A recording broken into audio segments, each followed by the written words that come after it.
Hey everyone, today's lesson we're going to talk about using Armitage, which is a GUI front end for the MSFConsole, which we learned how to use in the last video lesson. And really, like I said, it's very basic in nature. It does almost the same exact functions as MSFConsole. It does, however, have some additional bells and whistles, albeit nothing to write home about, that maybe will make your life a little bit easier.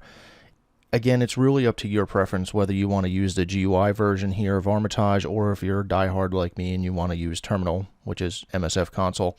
And like I said, I'll teach you how to use both. And so when you go to use Armitage every single time, you have to start services just like we had to do in MSFConsole. Now, that said, the very first service, and you're probably going to be familiar with this, is you have to do the sudo command, of course, and service Postgres SQL start. It uses the Postgres SQL database. Enter in your sudoer's password. And that is that. Now here's the thing. So as a sudoer account, you could technically go right over here to Armitage and double click on or single click on it and it'll start up the GUI.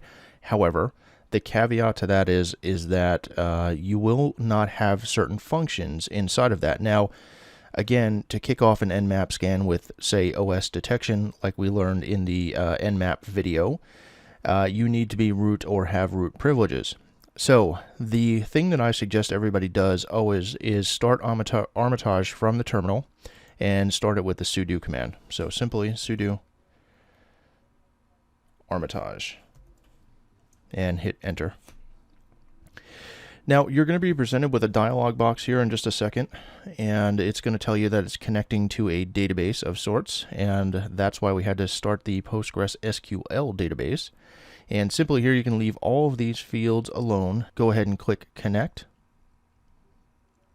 And it's going to say a Metasploit RPC server is not running or not accepting connections yet. Would you like to start it? Just hit yes. And you can see here it's going to go ahead and scroll some stuff across the screen here, and you have a dialog box here where it says it is connecting. So just give it a minute or so. Again, depends on your speed of your machine and your hardware and stuff like that. But I think this is going to fire up here in just a minute, and I'll show you around the GUI interface here quickly once it does start up and get you a little familiar with what that looks like, and then we'll go on to actually start using it. Okay, so you can see here that it still takes a second here to get everything going. Looks like it is loaded now. So this is kind of slow, and again, it's going to vary based upon your hardware speeds. You know, that I think it's written in JavaScript or something, or Java itself. I'm not too sure. I can't remember. But bear in mind, it is going to be a little slow sometimes when it's actually performing actions. Whereas in MSFConsole, I mean, it was pretty fast for the most part. Okay, so that said, let's take a look at the GUI here. So you have a couple of different areas. This area here where the mouse is in, where I just highlighted the blue box here, this is where all your targets are going to show up. And that's one of my favorite parts about this is you actually get to visualize it. I'm more of a visual person. So I get to visualize my targets where they are and you know how they're interacting and stuff like that. So for me, that's a bonus to using Armitage. Now also, guys, just a caveat here, keep in mind these tools here, Armitage and MSFConsole, you know, Metasploit and all that stuff, they're all good free tools to get you going to start making money as a pen tester. However, there are commercially available tools, and those tools such as Nexpose and Nessus and even Metasploit has their own, you know, Rapid7 has their own interface for Metasploit and things like that. There's a ton of other commercial scanners out there, but that is far beyond the scope of beginner's course. We're just trying to get you going here to start generating some revenue. And then, of course, I'm going to try to work out some deals with some of those companies so I can give our members, people that subscribe to the monthly membership, access to those discounts on those softwares. The menu to the left here, now this is like where all of your auxiliary modules live, your actual exploits, and they do a pretty good job here of breaking it down by directory. So if you remember correctly, when we did a search for the VSFTPD 2.3.4 backdoor vulnerability or exploit, we did our search function and it told us a directory path to where that exploit actually lives. This is kind of the same idea, but it's just visualized, of course, because it's a GUI. So that being said there, you can use this search box underneath here.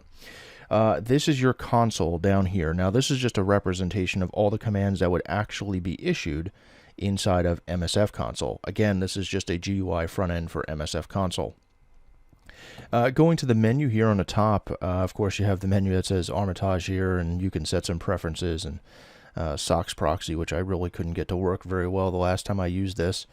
You have your view setting modes. You can view your loot, much the same as typing in loot inside of MSFConsole. Jobs, same thing. Reporting, you can kind of export data, but I didn't really try to run a report on the newest version of Armitage yet, so I could not tell you if it's any good or not. Maybe we will try that at the end of the video here if we have some time.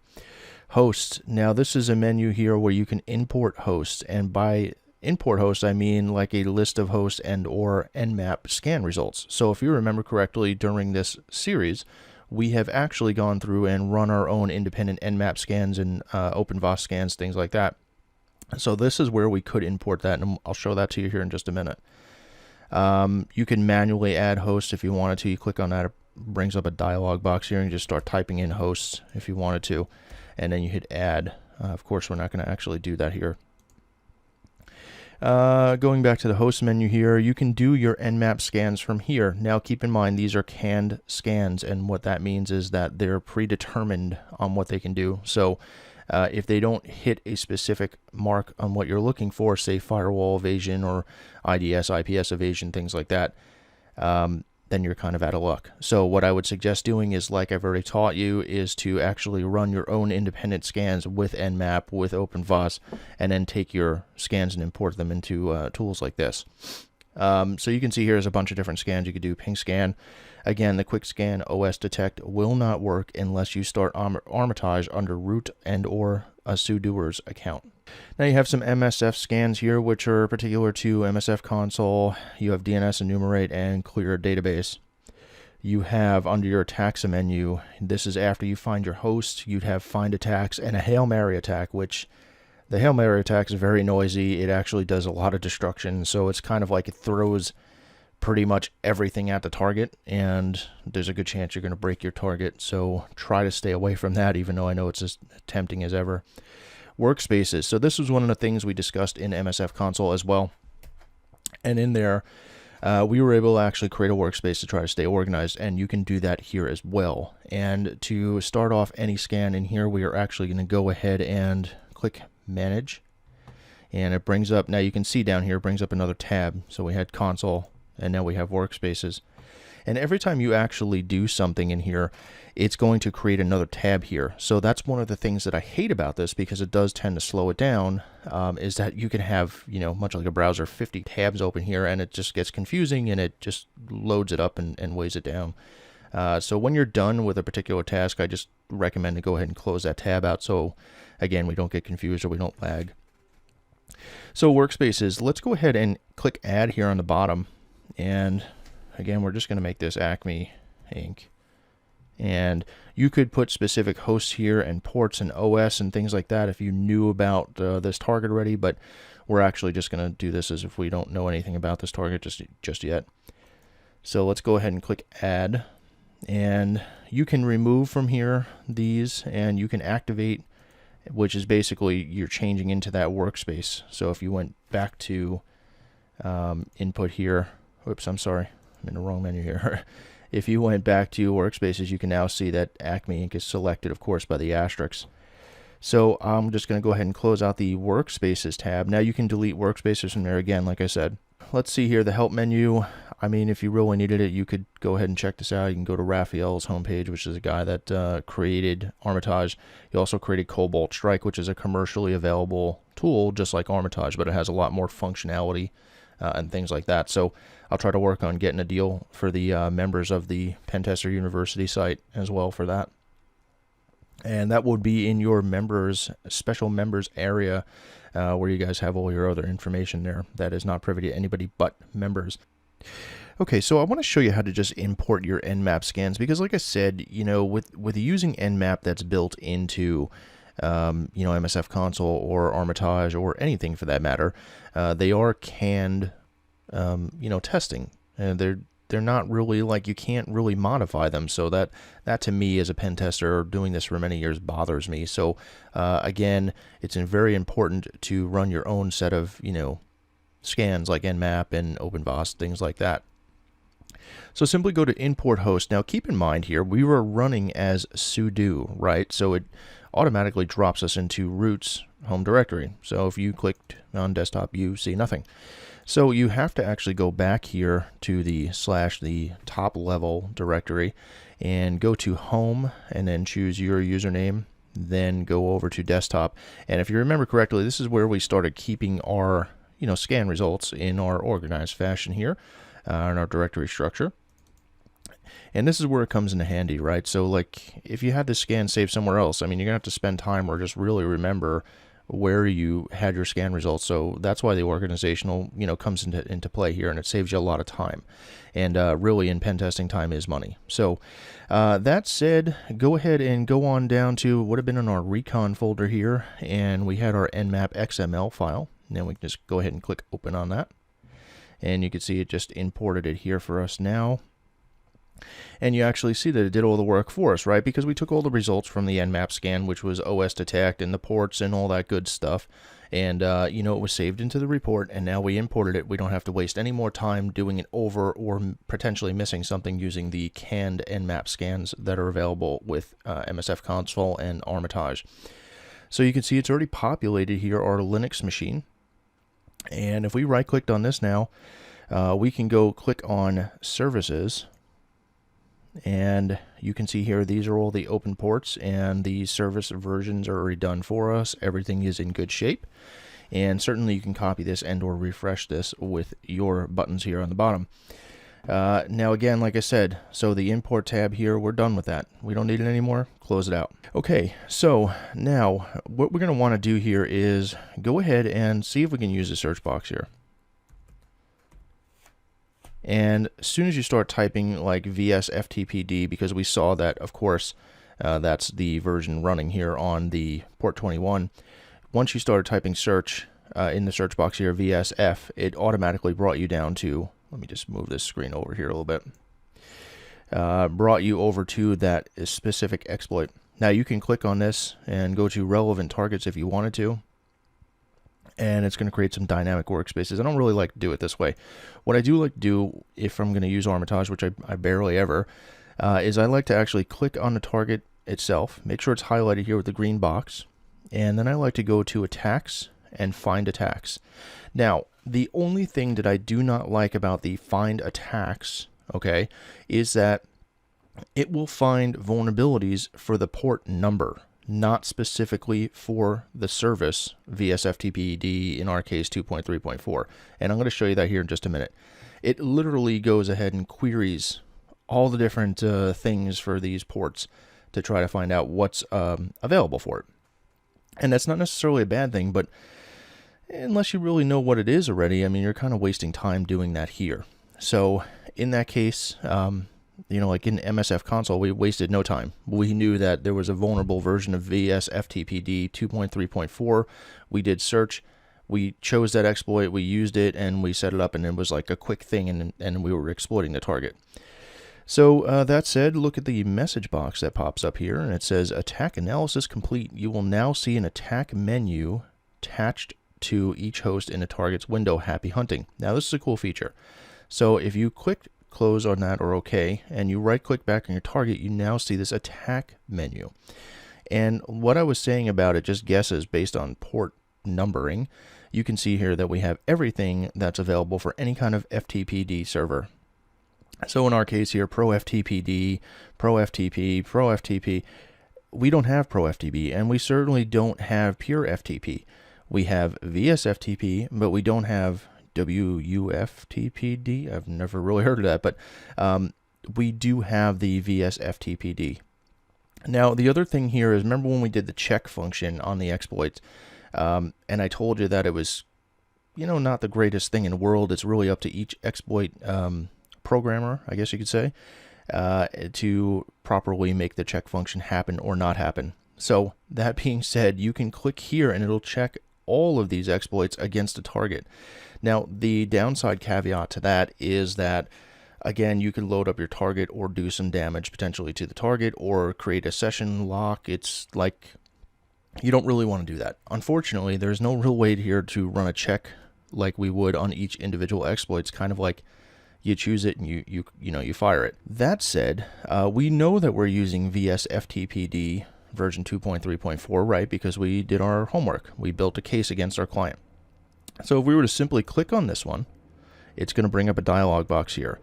And just like when we did the info to show info about that specific exploit or module, you can go ahead and read about it. This module exploits a malicious backdoor, blah, blah, blah, blah, blah. We've already went through that.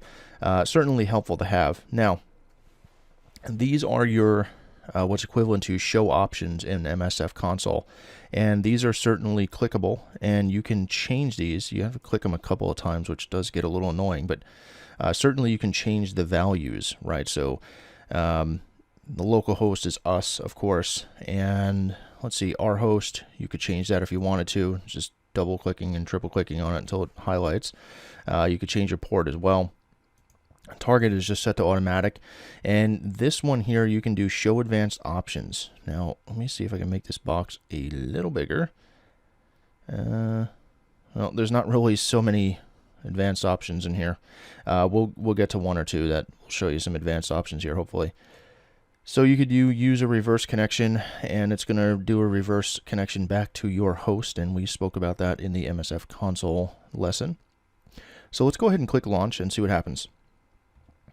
Now you should see another tab pop up here in just a moment. There it is. See, like I was telling you guys, it's kind of slow, right? So it's saving you time in some areas, but it's really costing you time in other areas. So it's really a trade-off, between MSFConsole and Armitage itself. Okay, so you can see here that it went ahead and kicked off the exploit, right? And let's see here. To background it, of course, and we didn't actually talk about this switch in MSFConsole, is tac lowercase j, and that's to background the actual job itself. So you can see here it said I found a shell, our UID, of course, and GID, and command shell session opened, one open for, and all the good data that's there. Now, the nifty thing I really like about this, again, being a visual person, even though it doesn't make sense, really, it's kind of contradicting, right? Because I like terminals so much, but it's rare that I actually get excited about GUI stuff, but this I like. So you can see that the icon here for our target actually changed to red with lightning bolts. It just makes it look awesome, I think. So, yeah. That said, now once you click on this, you can now see you have a different menu item added here, and that's Shell 1. So if you went to Shell 1, now you can interact. You can upload something to this, target. You can do a pass the session. You can do post modules, which is like kind of creating more sessions and or backdoors, which we're going to get into that. And guys, just so you know, in the post exploitation, you don't really use backdoors, right? We're professional pen testers. We're not hacking to make sure we can get back in, unfettered access to do more damage or whatever. Very, very rare that you'll ever leave yourself a backdoor. So keep that in mind. Let's go ahead and interact with this shell. And you can see here it opens yet another tab. And you can see that the machine's actually starting to get a little bit slower here as time progresses with all these tabs. So important, again, to just keep closing out ones that you don't need. Like right now, I'm probably not going to need services for a while, and I can certainly go ahead and open that back up if I had to. And the exploit tab, we'll leave that open for now. But here we are. We're dropped into a shell, right? So we can interact here, and who am I is a good command. And you are root, who's all logged into the box and their terminal types. And we can do ifconfig to show proof of concept.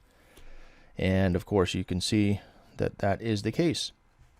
So now, this is pretty cool, right? So like I said, it saves you some time some places, but other it's a trade-off. So some things are slower, some things are harder to use. It's just, I don't know. It's completely your call on what you guys want to do, but me, I just like the terminal. But I do like the lightning bolts and the fancy stuff here.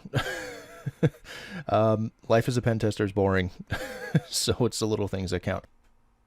Okay, so when you're done with, like, pen testing your client here, and you've already compromised a couple of machines and stuff like that, again, like we have discussed before, especially in the MSFConsole video, is to disconnect your active sessions, because you do not want anybody to piggyback in on your connection and mess with your client. So simply go to your shell here, and you can go to disconnect there, and you can see down here the session was closed in the exploit console, and that our target changed from the fancy lightning bolts back to just a regular green frame here. And if you ever want to delete a target here, you could always right click on it there, go to host and remove host. And once you do that, the host will be gone from your machine here eventually. Like I said, Armitage is very, very slow, and that's why, aside from it just being a GUI, I kind of like to use MSFConsole. However, on the commercially graded tools, you have some trade-offs as well. I mean, some of the tools are slow, some of them aren't as interactive, some of them aren't as robust, and some of them are really super awesome and advanced. It's really what your personal preference is going to be. Each tool has their upsides and downsides accordingly. So keep that in mind. That's pretty much it for Armitage. So when you want to go ahead and close it out, you can just go ahead and hit the exit button up there. And you can see that it'll actually just go ahead and close out down here as well. And you can always stop your database, of course, to prevent that from running. And that's pretty much it. And that pretty much wraps up Armitage basics. Again, I can't say this enough. It's really your call on what you want to use. I suggest using both and see what you're more comfortable with. For me, it's MSFConsole. For you, it could be Armitage, or for you, it could be nothing. You could be more comfortable with Nessus and want to go spend $5,000 on a license or whatever. So that's pretty much it. That wraps it up for here. We're going to go into post-exploitation next, and we're going to talk about some good things in there. Again, we're not really going to talk about leaving backdoors in your client systems, but we are going to speak about some other things that are in post-exploitation. So I'll see you there.